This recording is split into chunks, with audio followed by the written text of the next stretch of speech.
Okay, everybody, welcome back to Someday I'll Have a Podcast. My name is Ren. I am your host. Every single time you listen to this podcast. And today is super exciting because for the first ever time, even though I tried to do it before, I have a guest. Do you want to introduce yourself? Hi, I'm Logan. Thank you for having me. I'm very excited to be on this podcast. I'm so glad you're willing to chat with me. And basically, what my idea for this episode was just to basically let Logan take the reins and have it be a genuine, authentic conversation, because again, with Someday I'll Have a Podcast, it's very lightly edited, very raw, stream of consciousness type of ideas. And so I wanted that to be reflected even when I do have a guest on the podcast. But something we kind of thought we could touch on is the power of perception. So do you want to just give me a little something and tell me kind of where that idea came from, or what that looks like to you? What is perception? Any of that. So it's really interesting because it's been coming up a lot in my life. So I'm sure with everybody else too, we're all super, super busy, and every external thing that happens in our lives can easily come and cloud our minds and affect how we are when we're just in the present moment. So more recently in my life, I've been working hard to try to perceive things in a more positive light. Reframe, sort of? Reframe, yeah. So if I reframe things in a way that can help me be more mindful and present in the moment, then I'm able to give 100% in everything that I do. So when you say that, what is your process? How do you say you notice it and you flip it to be something that works for you, but what does that actually look like in practice? Mm-hmm. It's much harder it's much easier to say than it is to do. Because a lot of the times I get stuck in this moment of what am I going to do in the future? What can I do in the past? And to be able to flip that mindset to now is what's important, or this happened for this reason, or I can prepare for this in the future. It's not an easy path. So a lot of it actually comes before. How can I prepare for this moment?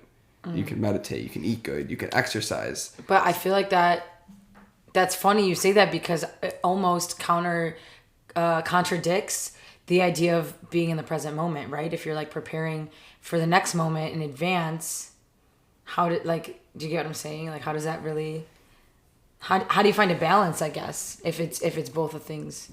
Well, you could be present in the practice. So let's say, oh wow, that's ding, ding, ding, ding. Bada bing, bada boom. Yeah. Let it come full circle. Let it connect. So, for example, if I'm exercising right now, I'm exercising not with the intention to prepare my mind for being more present in the future, but I'm exercising right now and I'm going to be present with what my body needs in this moment.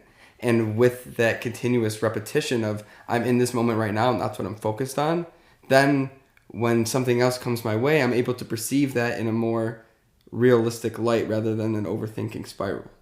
But that's just one example. I feel like you were going to say something else. It's just, it's really interesting because then it brings up another thought of toxic positivity and trying to avoid that. Because... Well, yeah, okay, I want to hear your because, but I feel like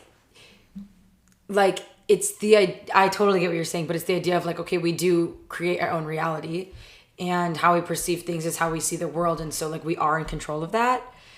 But yeah, go on what you were going to say about toxic positivity, because okay, go ahead.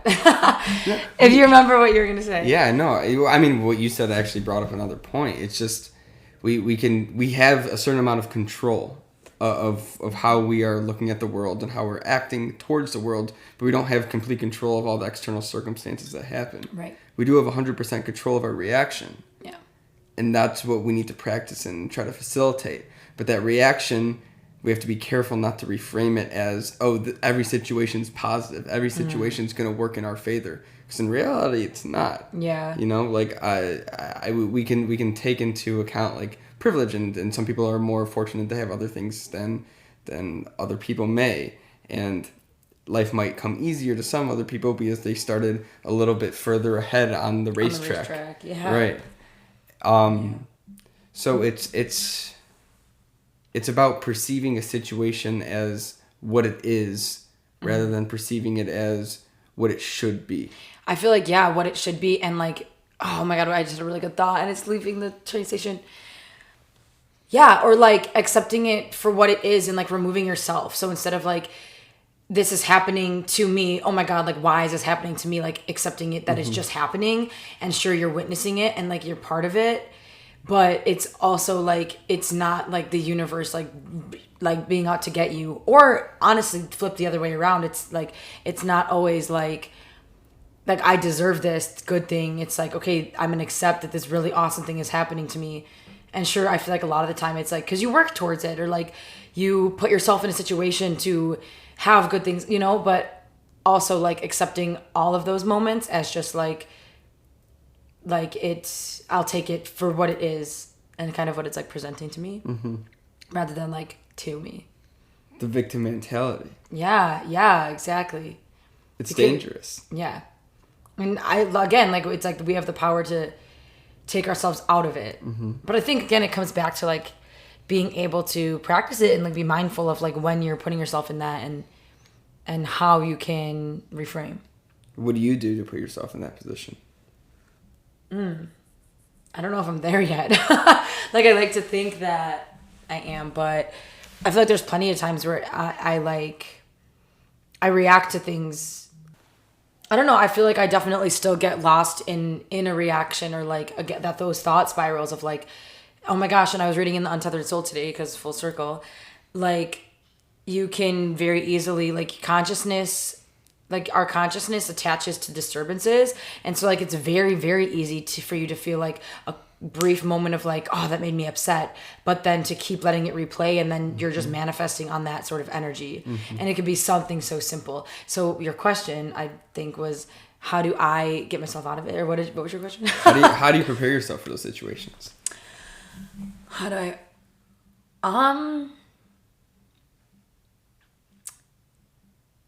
wow, I feel like it's not even a matter of preparation. I think it's just like probably journaling, because like when I journal, I feel like it's like word vomit, and it really like kind of really lets me like, again, remove myself and just sort of document like what happened, how it made me feel, whatever.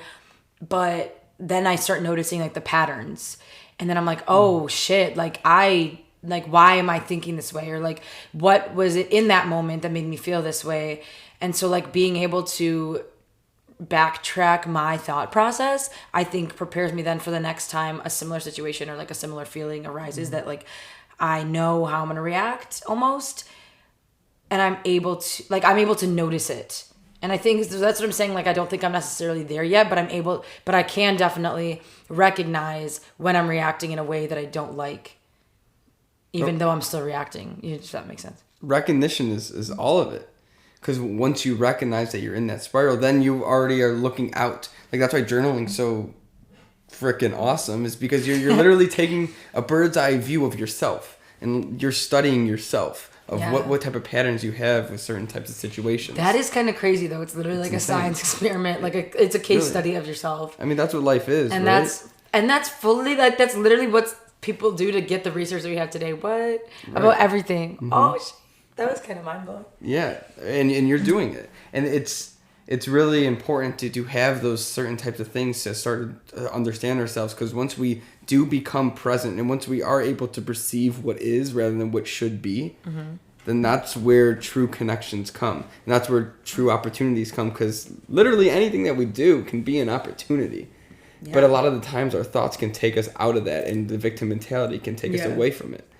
Yeah. So then I'll put the question back on you. Like, how do you put it into practice? Like, it's difficult. I mean, right now I could definitely be doing a lot more self-care than what I have been doing. In what context? For one, meditation. Meditation's huge, because meditation gives you an opportunity and gives you a reason to do nothing. Absolutely nothing. And that's really productive, even though it doesn't sound like it's productive at all. It's just a way for you to practice just being. So we take, I was just going to say, I want to hear what you're going to keep saying, but I feel like that is such an interesting concept, because in the society that we live in, like, it is not I don't know if praised is the word I'm looking for, but it's not like encouraged to be doing nothing or to just be like, it's all of, you were saying toxic positivity, but also like toxic productivity. Like you don't always need to be doing something. And I think that I get caught in that a lot. Like I think we had a conversation the other day of like, I personally feel like a lot of times like, oh my God, like I'm not being productive. Like what the hell? Like, and then I get down on myself, but it's like, that's literally just our culture. Like, telling me that I need to be consistently doing something to further something for something for someone else, usually too, you know. But keep going on the meditation. Well, no, well, I like this productivity conversation. I mean, it's the productivity is completely subjective. Like you can be productive in any way that you define it. I mean, of course, there's things that you might do that aren't necessarily productive, but how do you define productive? I mean, productive is just an advancement of some sort. So meditation, going back to the meditation aspect of things, is productive for me because it gives me an opportunity to not think, you know? Because when... But why is that productive to you? When 20 things are happening around me, I tend to fixate and spiral into... What is this thing? How can I make this thing better? How can I do this thing? Or how can I organize that? That's just how my body works, right? I need to keep moving forward, or I need to organize, or I need to sequence.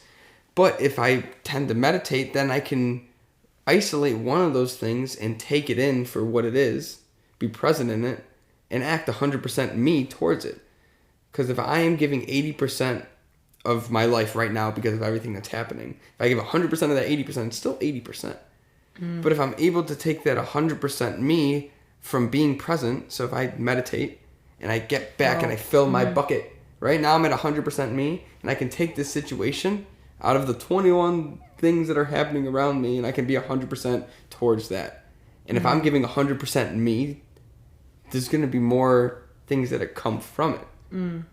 Okay, that's cool. So the way you're seeing it is like again, you said just advancement. Then it's like advancement of self and like ability to like deal with what's thrown your way. That's really cool.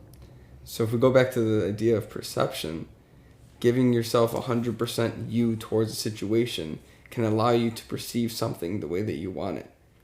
Because we have the complete power to perceive any type of thing that we want to perceive. So, for example, like right now I have tea that's hot in my hands, right? It tastes so great. But the tea that tastes so great to me, you might perceive it as, ooh, that's a little too strong on the ginger aspect of things. I don't really like it. That's punching me too much. But then this person over here goes, I really like that punch. That's all perception. I mean, of course, it's taste buds and everything. But that's just like an example. Like, it's a perception, and we all have different perceptions, and there's unlimited perception that we can have of a single situation. Yeah. The only thing that is true is what is, right? So if we are able... But that doesn't... that will never exist for a person. Does that make sense? Like, we will never truly... Because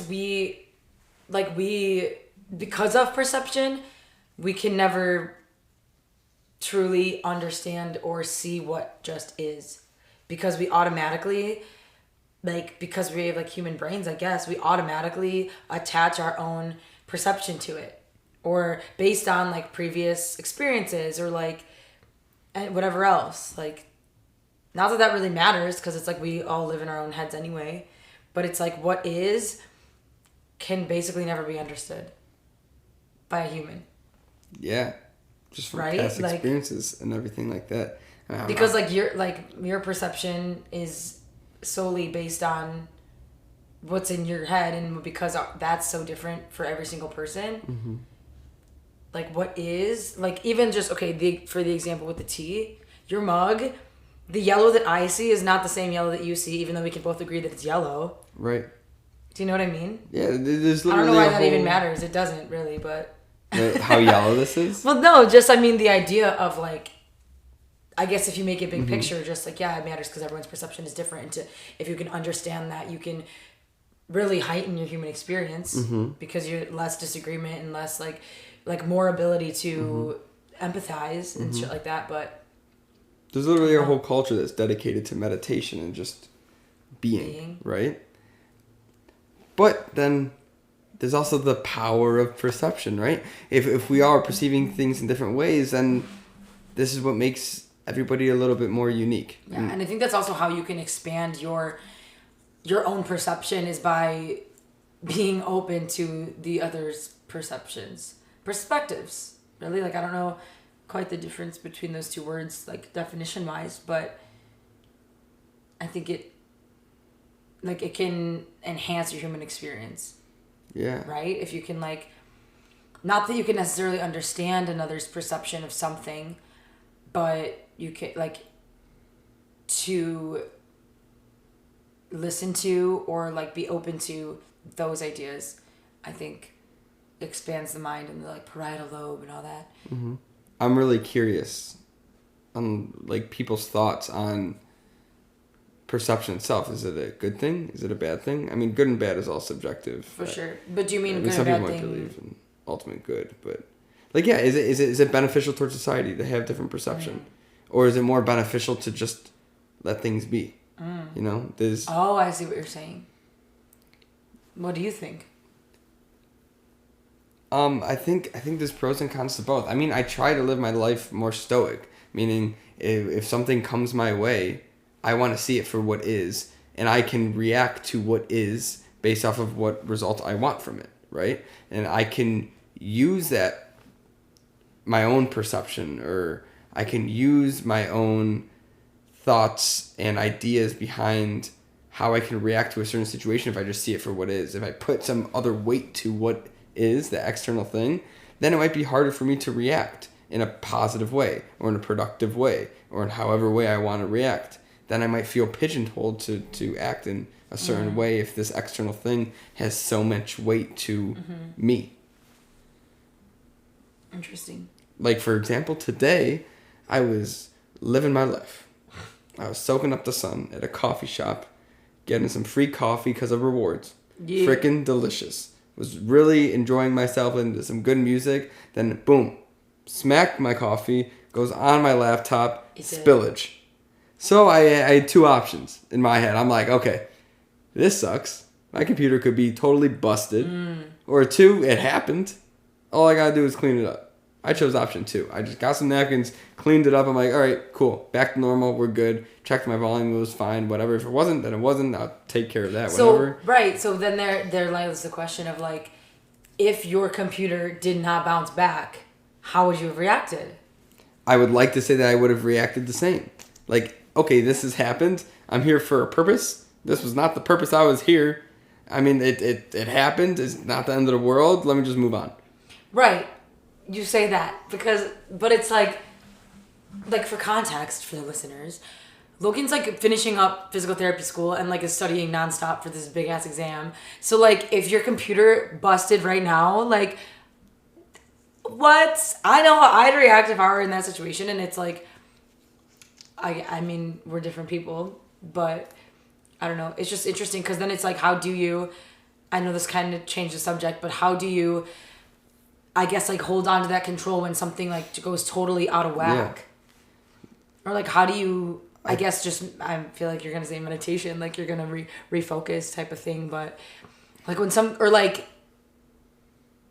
you're on your way to work and you rear end someone, or something crazy that's just so not in your plan that you couldn't have expected, your car got towed or some shit, you know, so how do you say how would you?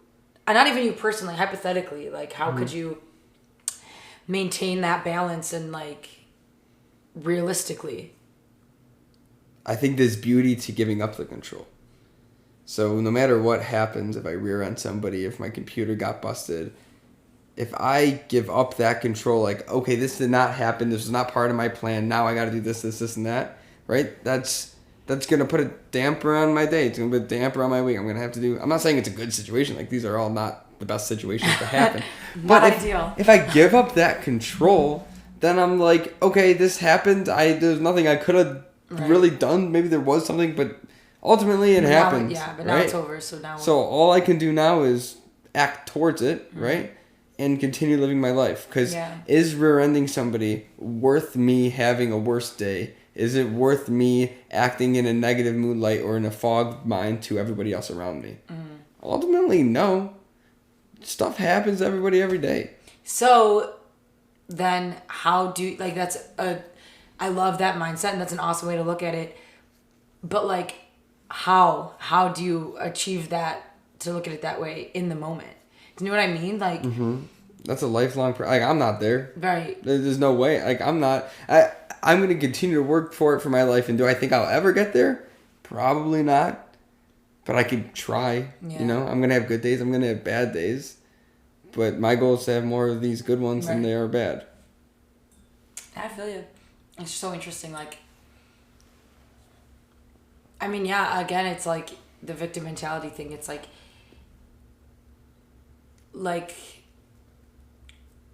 the victim mentality, but like creating your own reality. And that rhymed. We're spitting bars. Where was I going with that? Yeah, well, I think you got caught in the rap. I know. So I think if you finish the rap, shit, the thought might come back. Like hit me with smack in my face. Yeah. Oh. Yeah, because that was external. You weren't expecting the smack. I wasn't expecting the smack. Okay, so how are you gonna react to the smack? I'm gonna take a deep breath and See, I always try to rhyme when I rap, and I feel like that's why it doesn't work. It doesn't come out. It doesn't flow very easily. It's the beauty of losing control. It's the beauty of... Oh, my God. Full circle. Yep. So I got to learn that is what you're telling me. I'm saying we all need to learn it. What was I saying? I said the victim mentality, the damn... Creating your own reality. Yeah, I mean, it's like that cliche... Oh, my mom always used to say it. It's like life is 10% what happens and 90% how you react to it. I haven't heard that. Really? I like it. It's something like that. It's true. It's something along those lines. But yeah, because like realistically, say you rear-ended someone, everyone's fine, but there's nothing you can do to change that it happened. You just gotta kind of deal with it, you know? Do what you gotta do, call the insurance, like take the steps. I mean, that's a harsh reality, because like some really poopy things. You can say shitty, it's fine. I don't know what gets censored. But things happen to people every day, and obviously there's more weight to some things than there are other things, and it's like when we're saying right now, like, okay, just look at it and get over it. Yeah. There's so much power in the feeling part of it too, right? Yeah, because you don't want to like discredit your feelings. No, it's important. It's who we are. So then that's comes what the makes challenge. Us human too. Like, right. Anyway, go ahead. No, there's a challenge, because then it's the balance, right? Yeah. How much do I feel? How should I feel? Right? Mm-hmm. Do I just react? Do I just keep moving forward? Yeah. How much feeling is too much feeling? Right. And I think, again, that's why it's like again, the balance thing, it's important, because if you don't ever let yourself have the natural feelings that you feel in any sort of good, bad, ugly, whatever situation, however you define that, of course, then like bottling up or pushing them away constantly is not healthy either. Mm-hmm. Because like a lot of people do that with grief, right? It's like, okay, I just need to like get through this day, get through that day, whatever, but you never let yourself cry that you lost a loved one or something or whatever. It's like, that's not healthy either. And that's like, you don't grow from that, you know? So yeah, I guess finding a balance in all of the, like, I don't know. Yeah. We need to get my mother on this podcast. Yeah, I can't wait. She is a psychotherapist, for everyone that doesn't know. Yeah. Yeah, but, like, dude, that'd be awesome. Like she is, like, anybody in the mental health field probably has a lot more, like, solidified knowledge of this type of thing. We're and just obviously, talking out of our asses. Yep, there it goes. Yep. Silent but deadly. Exactly. This knowledge is silent but deadly, yo. Mm-hmm. Yeah. That'd be so cool to have your mom on this podcast, though, for real. Yeah, like, I didn't really think about that too much, honestly. Like, we need to feel. Because you're right, that's the human experience. And feeling is so important, because that's, like, there's love, there's hate, unfortunately, there's joy, there's others. Yeah, and I feel like, though, when we cut off the feelings, it is due to what the world is trying to tell us we're supposed to be like. Like, again, this, I don't have like backed up facts or whatever right now, like statistics and shit, but like how in general it's not encouraged for men to cry or like let out their emotions, right? But that I feel like is so damaging. This is just an example, but like that example, it's so damaging because it's like denying yourself literally the only thing you were born to do, like exist. You're denying yourself this reality of existence because like some expectation of like what life was like in fucking World War II. Like, you know what I mean? It's like it's just so molded for us, and it's like there shouldn't be the pressure to buy into that, but for whatever reason we still do. Yeah. Like you were saying, the whole social construct behind things. Yeah. It's an interesting dilemma. Yeah. Because we would love to just live, right? Yeah. And just be. I mean, that would be amazing. Yeah. And just to be devil's advocate, there's probably a lot of different communities and stuff that if you don't conform to that type of behavior, there's some serious consequences. Oh, and there totally is. There totally is. All around the world. And that, it just makes me sad because it's like, just because of what I believe, it's like, I don't know. It just makes me sad that people don't feel freedom to be like show up as whoever they authentically are. But you were saying something. That's all I was saying. Keep going. The authenticity behind community and behind individuals is what breeds creativity. Is what breeds advancement in general. For sure. Because imagine if we weren't creative. If we weren't creative, there would be like this microphone contraption that's happening here. Yeah, right? Someone was free enough to be like, oh yeah. We gonna make it move this way and that way. And then we have to be creative to learn how to figure it out. And use it. Yeah, no, 100%. I don't know. And again, like, that, again, circling back to the perception, it's like, I can look at these communities of people who have strict limitations on like how they need to show up or should show up, and it's like I'm just another person with another perception of like how someone else is living, essentially. Just like kind of like who am I to have my own opinion on it, right? But also that's like the basis of the podcast of how it started too. And everything I want it to be is like I'm literally just another person sharing my human experience. Wow, that's like full circle. Yeah, complete full circle. Yeah. Tie a bow on that one. Yeah. Welcome back. Yeah. Because every single person that's either listening or just walking or dancing or doing whatever they want to do, they all have different perceptions. Like even on this topic, even on every single topic, there's completely polar opposite opinions. And all are so valid. Like, and correct. Like there's no... When it comes to perception, there's really no right and wrong. Like there's obviously the conversation of like morals and things like that and like whatever, but the way people perceive things, there really is no right and wrong. Because it's just happening. It's just happening. It's all just happening. And that's why we all just gotta be.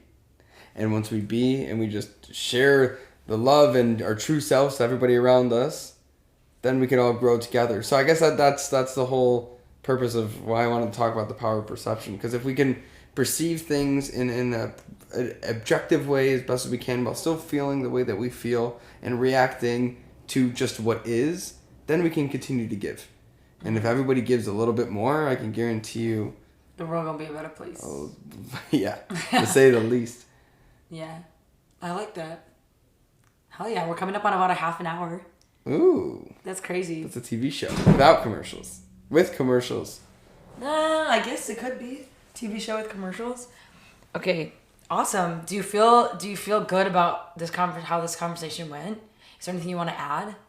No, it's just like talking out loud in general. Like can really get your mind thinking in ways that you probably can't really think about in your own head. Yeah, and I've found that in doing, like, literally when I listen back and, like, do my edits to the podcast, like, whatever, I'm like, I didn't realize that, like, even that thought process was happening. So it's cool, and that's why I freaking love my friends, too, side note, because a lot of the people in my life I can just have these open, random, weird conversations with, and like it helps me understand me and the world around me better. So y'all do that. Make that someday today and do that. Do you want to add anything else too? No. Just accept, love, and continue just to be. I love that. So the final segment, little moment of this podcast episode, is when I share music. But since I have a guest on today, do you have your phone with you? I know, exactly. So what I'm going to ask you to do, guest, is go onto Spotify and search On Repeat. And the top song in your On Repeat playlist is what we're going to suggest to the listeners today. You're going to tell me a little about the song. Ooh. Was that a good ooh? It's just an interesting ooh. All right, what's the top song? Because I just started listening to it. And I haven't really like looked into it too much. It's called Waterflow by Klein. And basically what it's about is, at least my interpretation of it. Your perception. My perception of it. It's multifaceted. So the first one is just talking about someone getting through a relationship, right? And leaving things behind and just moving forward with it. But you can also take it into just life in general. Because he keeps saying like, flow, water, flow, right? Because that's just what it's going to do. It's going to keep going. And we could take that into our own life because that's what all these external things that are happening, right? Like exactly what we're talking about, boom, connection, full circle. We can just let it happen, observe, see what's going on, and hopefully move forward in not necessarily, it doesn't have to be a positive way, but it could be a productive way. It's a pretty song. Give it a listen. What would you say the genre is? Like indie pop? Yeah. Like I don't know. Yeah, like I never know how to qualify indie? music, so you don't have to have a good answer. Could be indie. Could be a little. There's like a little. Go to the artist, see how they're qualified on Spotify. Electronic pop duo from the Netherlands. I feel like I don't buy that, but I don't know if that's the only song we know. We don't know. So we could say like a little like soft Afro house indie mix. Okay, yeah. Well, that's good. That's actually a really good description of that song. It's a beautiful song. Awesome. Well, thank you, Logan, for being on this podcast today. Thank you again for having me. Of course, anytime. It's been wonderful chatting with you.